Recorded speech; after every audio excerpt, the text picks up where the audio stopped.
मैं प्रकाश आपका स्वागत करते हैं आपके अपने करंट हेवन के यूट्यूब चैनल पर। दोस्तों, आज है 12 जून 2021 से जितने भी करंट अफेयर के इम्पोर्टेंट क्वेश्चन हैं उसके साथ स्टैटिक के और रिलेटेड फैक्ट की डिस्कशन करेंगे। तो आप लास्ट तक जरूर बने रहिएगा। चाहे आप जिस भी एग्जाम्स का प्रिपरेशन क्यों न करते हो, चाहे आप UP TET, C TET, super TET, railway, SSC, banking, यहाँ तक कि यूपीएससी जो पीईटी एग्जाम लेने वाली यूपी ट्रिपल एससी, उसके लिए भी, और यहाँ तक कि स्टेट पीएससी का भी आपका यहाँ से तैयारी बिल्कुल भरपूर होगा। तो आप लास्ट तक बने रहिए। अगर आपको अच्छा लगता है सेशन तो भी आप शेयर करेंगे, बल्कि उसे अपने दोस्तों से सब्सक्राइब भी करवाएंगे, लेकिन लास्ट तक बने रहिए। पहले दोस्तों, अगर आपका पहला दिन है तो आप बेल आइकन पे जरूर क्लिक कर लेंगे।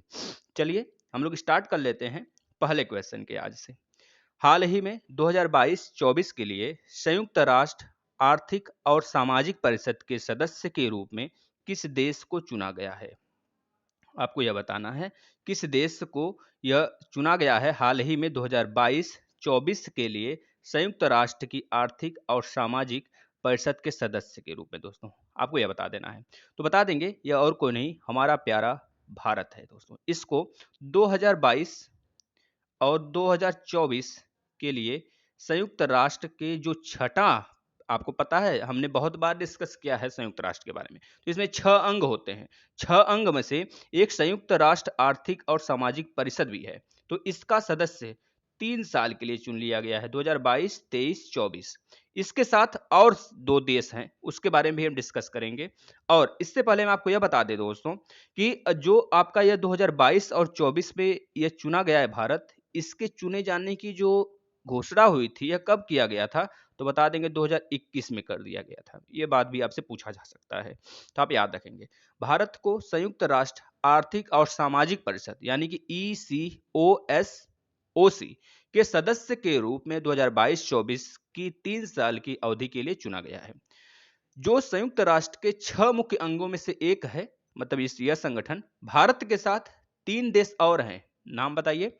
अफगानिस्तान, कजाकिस्तान और ओमान। दोस्तों, याद रखेंगे इतनी बातें। अगर पूछा जाए आपका जो भारत को जो जिस पद के लिए चुना गया है, जिस आपके सदस्य के रूप में चुना गया है जिस संगठन के, उस संगठन का यानी कि संयुक्त राष्ट्र आर्थिक और सामाजिक परिषद का हेडक्वार्टर कहाँ पे है? तो बता देंगे न्यूयॉर्क यानी कि जिनेवा। याद रखेंगे, न्यूयॉर्क और जिनेवा दोनों जगह। न्यूयॉर्क यानी कि जिनेवा नहीं, न्यूयॉर्क और जिनेवा दोनों जगह इसका हेडक्वार्टर है। स्थापना कब हुआ था? 26 जून 1945 को। इसके अध्यक्ष कौन है? तो बता देंगे ओह जून है। दोस्तों, ओह जून। यहाँ पे बात हुआ है संयुक्त राष्ट्र के बारे में। संयुक्त राष्ट्र के बारे में हम आपको बहुत बार बताए होंगे, है ना? एक बार फिर से बताते हैं। संयुक्त राष्ट्र की जो स्थापना हुई थी, कब हुई थी? बता देंगे 24 अक्टूबर 1945 को। इसके स्थापना के समय 51 सदस्य थे। याद रखेंगे, जब इसका स्थापना हुआ था, संस्थापक सदस्यों में भारत देश भी था, और उसमें 51 देश थे भारत को लेके। दोस्तों, याद रखेंगे, है ना? यानी कि 51 राष्ट्र, 51 राष्ट्र थे। और इस समय तक अगर बात किया जाए कि इसमें कितने देश हैं, तो बता देंगे 193 प्लस 2 प्रन्यास देश हैं। याद रखेंगे, है ना दोस्तों? जिसमें पनामा भी शामिल है प्रन्यास देशों में। इसमें टोटल लेकिन 193 देश आप याद रखेंगे, जिसमें लास्ट देश कौन सा जुड़ा था? दक्षिणी सूडान। दोस्तों, याद रखेंगे। अगर इसके मंजिले की बात कर दें, आज कुछ एक्स्ट्रा बता दें आपको, इसमें 17 एकड़ जमीन पर 29 मंजिले का यह पूरा का पूरा राष्ट्र यानी कि संयुक्त राष्ट्र है दोस्तों, जहां पर इसका मुख्यालय स्थित है। मुख्यालय कहां पर है? न्यूयॉर्क शहर में स्थित है ना, याद रखेंगे दोस्तों। अगर बात करें दोस्तों इसके प्रमुख अंग कितने हैं, तो बता देंगे 6 प्रमुख अंग हैं। 6 प्रमुख अंग के नाम सुनिएगा: महासभा, सुरक्षा परिषद, आर्थिक एवं सामाजिक परिषद, प्रन्यास परिषद, अंतर्राष्ट्रीय न्यायालय और सचिवालय। ये 6 इसके अंग हैं दोस्तों। अगर इसमें बोला जाए कि कितने मुख्य भाषा बोली जाती है, तो बता देंगे 6 हैं, जिसमें 2 है कार्यकारी भाषा है, अंग्रेजी और फ्रेंच, और बाकी 4 जो हैं चीनी, रशियन, अरबी, स्पेनिश। ये चीज याद रख लेंगे। इसमें कितने दोस्तों, इस सुरक्षा परिषद में कितने सदस्य देश हैं, तो बता देंगे 15 हैं, जिसमें से 5 स्थायी हैं और 10 अस्थायी, जो कि हर 2 साल बाद चुने जाते हैं। हर 2 साल के अंतराल पे। तो 15 में से जो 5 अस्थायी है उसका नाम बेहद जरूरी है याद रखना, याद रखिएगा, अमेरिका, रूस, ब्रिटेन, फ्रांस और चीन दोस्तों, याद रखेंगे, है ना। और 10 सदस्यों का जो चयन होता है हर 2 साल बाद होता रहता है दोस्तों। इस समय अगर इसके अध्यक्ष की बात किया जाए, मतलब महासचिव की बात किया जाए संयुक्त राष्ट्र के, कौन है तो बता देंगे अंतोनियो गुतेरस। और पहले कौन थे, त्रिगवेली जो कि नॉर्वे के थे। अब वाले कहाँ के हैं, एंटोनियो गुतेरस बता देंगे पुर्तगाल के हैं, जो कि जनवरी 2017 से अभी तक कार्यरत हैं दोस्तों, है ना। याद रखेंगे इतनी बातें। चलते हैं नेक्स्ट यानी अगले क्वेश्चन की तरफ। हाल ही में किस संगठन ने न्यूनतम वैश्विक कारपोरेट कर पर डील किया है, मतलब कौन सा ऐसा संगठन है जो अपने संगठन में जितने सदस्य देश हैं उनके लिए एक मानक तय कर दिया गया है कि इतना कर देना अनिवार्य होगा। कितना कर देना अनिवार्य होगा यह भी बताएंगे, पहले यह बताइए कौन सा संगठन ने ऐसा कारनामा किया है। तो बता देंगे G7 के सदस्यों ने ऐसा कारनामा किया है। इन्होंने बताया है दोस्तों कि इस ग्रुप के जो 7 सदस्य हैं, मतलब G7 जो है, उन्होंने यह कहा है उन्नत अर्थव्यवस्थाओं ने बहुराष्ट्रीय कंपनियों पर कर लगाने के लिए एक ऐतिहासिक समझौते पर हस्ताक्षर किया है। वह न्यूनतम दर क्या है तो बता देंगे 15% है। कितना है दोस्तों, 15% है, याद रखेंगे 15% वह न्यूनतम दर रखा गया है। इस समझौते पर कौन कौन से देश ने साइन किया है तो बता देंगे यूके यानी कि यूनाइटेड किंगडम, यूएसए यानी America, Germany, Canada, France, Italy, Japan के वित्त मंत्रियों ने हस्ताक्षर किया है दोस्तों। इतनी बात आप यहां से याद रखेंगे।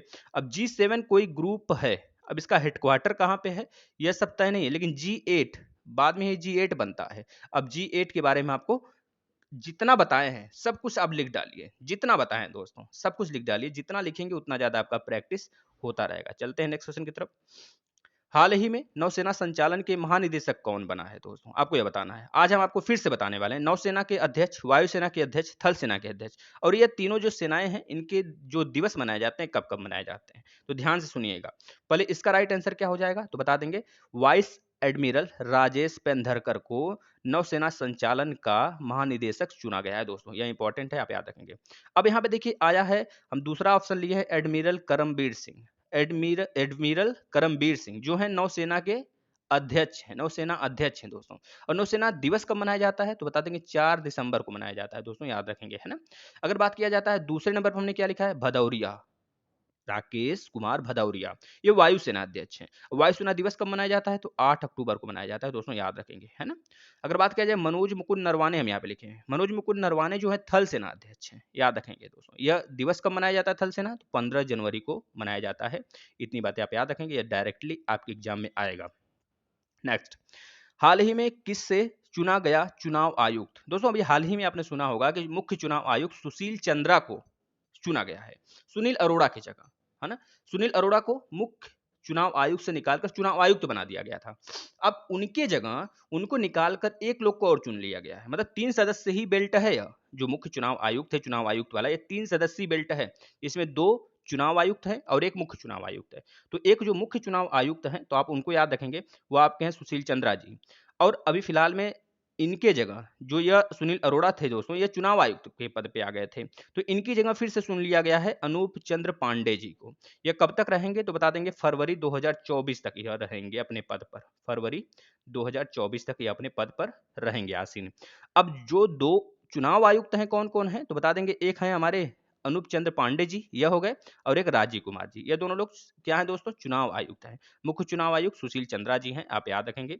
इसका राइट आंसर क्या हो जाएगा, ए हो जाएगा। अब यहाँ बताते हैं हम आपको मुख्य चुनाव आयुक्त का स्थापना कब हुआ था। तो बता देंगे मुख्य चुनाव आयुक्त की जो स्थापना हुई थी दोस्तों 25 जनवरी 1950 हुआ था। इसका हेडक्वार्टर कहाँ पे, नई दिल्ली में है। और चुनाव आयोग पहले कार्यकारी अध्यक्ष कौन थे चुनाव आयोग के तो बता देंगे सुकुमार सेन थे, यानी कि मुख्य चुनाव आयुक्त पहले कौन थे आपके, सुकुमार सेन दोस्तों। यहां से क्वेश्चन बनते हैं। नेक्स्ट क्वेश्चन, हाल ही में विश्व प्रत्ययन दिवस कब मनाया गया दोस्तों। यहाँ पे प्रत्यायन कर लेंगे, प्रत्यायन, प्रत्यायन कर लेंगे आप यहाँ पे, है ना। अब देखिए यहाँ पे हम आपको बताते हैं ये कब मनाया गया, सबसे पहले यह बता दीजिए आप। तो बता देंगे ये तो मनाया गया सर 9 जून को। अब जून महीने में जितना भी हम आपको रिवीजन कराए हैं डेट, आज आपकी बारी है, आप जितना जानते हैं सब लिख डालिए दोस्तों कमेंट बॉक्स में, तभी जाके आपका रिवीजन होगा और आपको सदा के लिए, मतलब हमेशा के लिए वो चीजें याद रहेंगी। जब तक आपके सामने स्टूडेंट वर्ड जुड़ा है तब तक आप रिवीजन करने की आदत नहीं छोड़ेंगे दोस्तों। रिवीजन करते रहिए और आपको इसी तरह याद हो जाएगा लिखते लिखते, है ना। चलिए, इसका राइट आंसर 9 जून होगा। यह दिवस हर साल 9 जून को विश्व स्तर पर व्यापार और अर्थव्यवस्था में प्रत्यायन की भूमिका को बढ़ावा देने के लिए मनाया जाता है दोस्तों। अब 2021 का थीम क्या है प्रत्यायन दिवस का दोस्तों, बता देंगे। Accreditation supporting the implementation of the sustainable development goal. फिर से सुनिए, accreditation supporting the implementation of the sustainable development goal. दोस्तों याद रखेंगे। अब दोस्तों यहाँ पे बताते हैं कि भारतीय गुणवत्ता परिषद द्वारा यह चीजें क्या होती हैं, हर साल 9 जून को मनाई जाती है। अब यहाँ पे भारतीय गुणवत्ता परिषद के अध्यक्ष कौन है, बता देंगे आदिल जैनुल भाई। आदिल जैनुल भाई। स्थापना कब हुआ था, 1997 को हुआ था। हेडक्वार्टर नई दिल्ली में है। इतनी बातें आप यहाँ से याद रखेंगे। चलते हैं नेक्स्ट क्वेश्चन की तरफ। हाल ही में क्रिसिल ने फाइनेंशियल ईयर 2022 के लिए भारत की जीडीपी विकास दर कितना बताया है दोस्तों। यह अच्छा क्वेश्चन है काफी। क्रिसिल जो है दोस्तों एक मानक तय करता है, एक तरह से रैंकिंग निकालता है दोस्तों, याद रखेंगे। क्रिसिल एक तरह से कंपनी है।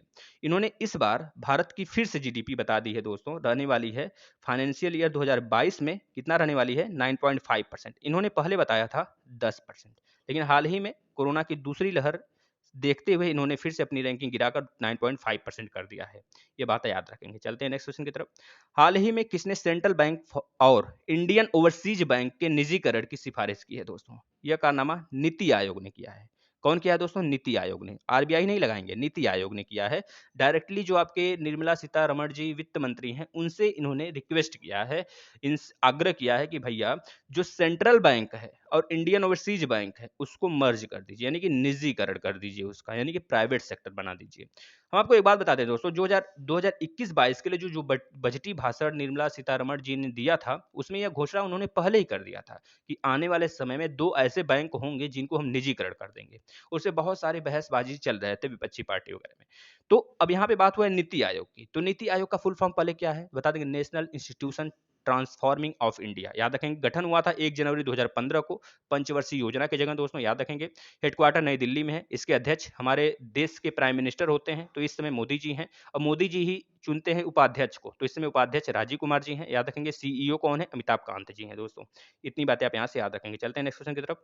हाल ही में किस देश ने भारत को 3 MS-60 Romeo multi role helicopter सौंपने की घोषणा की है दोस्तों। किसने किया है, तो बता देंगे ये कोई और नहीं, हमारा मित्र अमेरिका। भारत का मित्र अमेरिका देश ने ऐसा किया है दोस्तों। अब अमेरिका की बात हुई तो अमेरिका के बारे में सब कुछ बताते हैं, ध्यान से सुनिए। अमेरिका की राजधानी वाशिंगटन डीसी, राष्ट्रपति जॉय बाइडेन जो कि 46वें नंबर के हैं, उपराष्ट्रपति कमला हैरिस जो कि 49वें नंबर की हैं, 49वें नंबर के उपराष्ट्रपति है, लेकिन पहली महिला उपराष्ट्रपति ऑफ अमेरिका है दोस्तों, याद रखेंगे।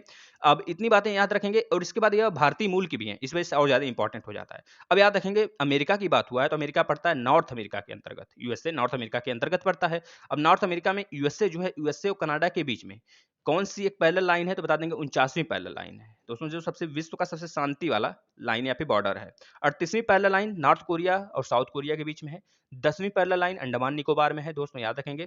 8वीं पैरेलल लाइन मतलब 8 डिग्री चैनल मालदीव और मिनिकॉय के बीच में है। 9 डिग्री चैनल मिनिकॉय और लक्षद्वीप के बीच में है दोस्तों, याद रखेंगे। अब यह नॉर्थ अमेरिका में है, तो नॉर्थ अमेरिका का सबसे बड़ी श्रृंखला कौन सी है, पर्वत श्रृंखला, बता देंगे रॉकीज। और रॉकीज की सबसे ऊंची चोटी मैकिनले पर्वत, याद रखेंगे दोस्तों। अब यूएसए की बात हुआ है तो यूएसए और कनाडा के बीच में 5 ऐसे उंगली नुमा आकृति बनाते हुए झील हैं, लैक हैं। उनका क्रम से नाम याद रखिएगा, कौन कौन से, Superior, Michigan, Huron, Erie, Ontario, याद रखेंगे दोस्तों। और यहीं पर यूएसए में कोलोरेडो झील भी एक स्थित है, उसको भी आप याद रखेंगे। चलते हैं नेक्स्ट क्वेश्चन की तरफ। हाल ही में किस देश के मंत्री अब्दुल्ला शाहिद 76वें नंबर के UNGA के अध्यक्ष बने हैं दोस्तों, आपको यह बताना है दोस्तों। यह और कोई देश नहीं, इंडियन ओशियन का सबसे छोटा द्वीप, यानी कि पूरे एशिया का सबसे छोटा देश मालदीव के जो मंत्री हैं अब्दुल्ला शाहिद, वो 76वें नंबर के UNGA के अध्यक्ष बने हैं दोस्तों, याद रखेंगे। दोस्तों UNGA भी एक तरह से कह लीजिए अंग है संयुक्त राष्ट्र का, ये चीज याद रखेंगे।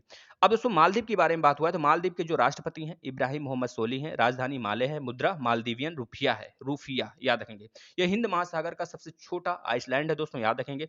यह पूरे एशिया का भी सबसे छोटा देश है। अगर आपको कॉन्टिनेंट्स वाइज वीडियोस देखने हैं दोस्तों, तो आप प्लेलिस्ट में आ जाइए, आप देख लेंगे, एक प्लेलिस्ट बना होगा कॉन्टिनेंट वाइज, तो सारे कॉन्टिनेंट आपको पढ़ा दिए गए हैं। मात्र कुछ ही मिनटों में आप सारे कॉन्टिनेंट्स पढ़ सकते हैं, एक एक सेपरेट वीडियो में। तो उसमें एक बात और करें, अगर मालदीव के बारे में एक बार और, यह बहुत ज्यादा चर्चा में था, कब था, जब 17वीं लोकसभा का चुनाव हुआ था, क्योंकि उस समय जो हमारे भारत के प्रधानमंत्री थे, 15वें नंबर के प्रधानमंत्री, 17वीं लोकसभा के चुनाव हुई थी 2019 में, और 15वें नंबर के प्रधानमंत्री बने थे। उन्होंने सबसे पहले जो यात्रा किया था मालदीव का ही किया था, इस वजह से काफी चर्चा में था। था और ये आपके लिए इंपॉर्टेंट भी है। चलते हैं कल के क्वेश्चन की तरफ जो आपसे पूछा गया था। आपने बेहद ही अच्छा रोचक जानकारी दिया, 117 इसका राइट आंसर होगा। अब चलते हैं आज का क्वेश्चन ऑफ द डे। आप सभी लोग को बताना है इसका राइट आंसर क्या होगा और जितना जानते हैं इसके बारे में सब कुछ लिख डालिए दोस्तों। अगर दोस्तों आप लास्ट तक बने हैं, अगर आपको वीडियो अच्छी लगती है तो जाहिर सी बात है आप शेयर करेंगे, अपने दोस्तों को जोड़ेंगे दोस्तों, क्योंकि आप यहाँ से केवल करंट अफेयर ही नहीं, जीके, स्टैटिक जीके सब कुछ सीखेंगे दोस्तों और आपके सारे एग्जाम्स के लिए महत्वपूर्ण है ये सेशन। तो आप डेली देखिए सेशन को और अपने दोस्तों को भी जोड़िए दोस्तों। धन्यवाद मित्रों।